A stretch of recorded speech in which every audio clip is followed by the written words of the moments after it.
Hurry up! I'm a busy engine, huffed Henry.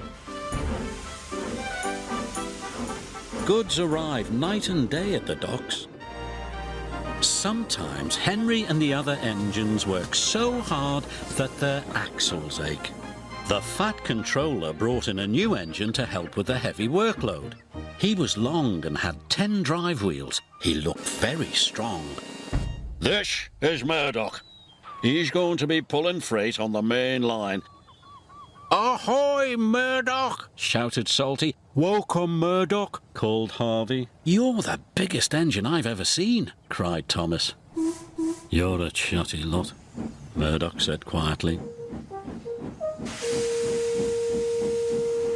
Soon Murdoch was coupled to a long line of heavy trucks. His boiler strained, his wheels started to turn, and the mighty engine chuffed away. Murdoch longed for some peace and quiet. But everywhere he went it was noisy and crowded.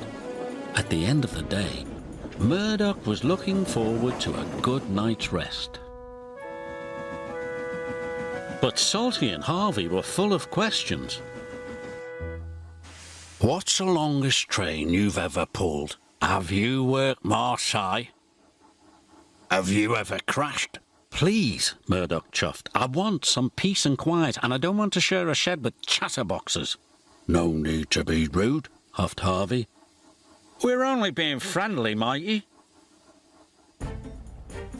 The next morning, Murdoch collected another long, heavy train. This time he chuffed into the beautiful countryside. It was splendid.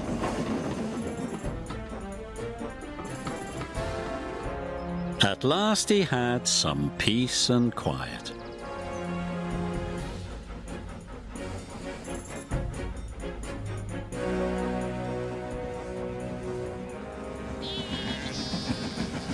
Suddenly his driver applied the brakes. There were sheep on the tracks. The sheep escaped from that field, said the driver. Through that broken fence. They tried to chase the sheep back. First this way, and then that way. They tried everything, but nothing worked. We'll never move these sheep by ourselves, complained the fireman.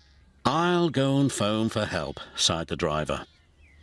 Murdoch was very unhappy. The noisy sheep were spoiling his peace and quiet. The fat controller was enjoying afternoon tea when he got the call. Sheep? He exclaimed loudly. I'll send Toby with the farmer immediately. The sheep were becoming noisier and noisier. Please stop, groaned Murdoch. I'd rather be back with the chatterbox engines. Just then, Toby chuffed into view. Toby, exclaimed Murdoch, we're certainly glad to see you. Before long, the farmer and his dog went to work. And the sheep were soon safely back in their field. And Murdoch was on his way again.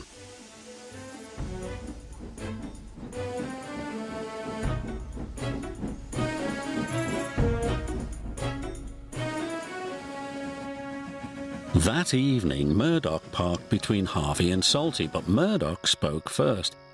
I'm sorry that I was cross, he chuffed. I'm very pleased to share a shed with you. And we're pleased to have your company, said Harvey. Aye, we are, added Salty. It reminds me of a story. Murdoch smiled. The sound of bar, bar, bar would have kept him awake, but a Salty story would send him happily to sleep.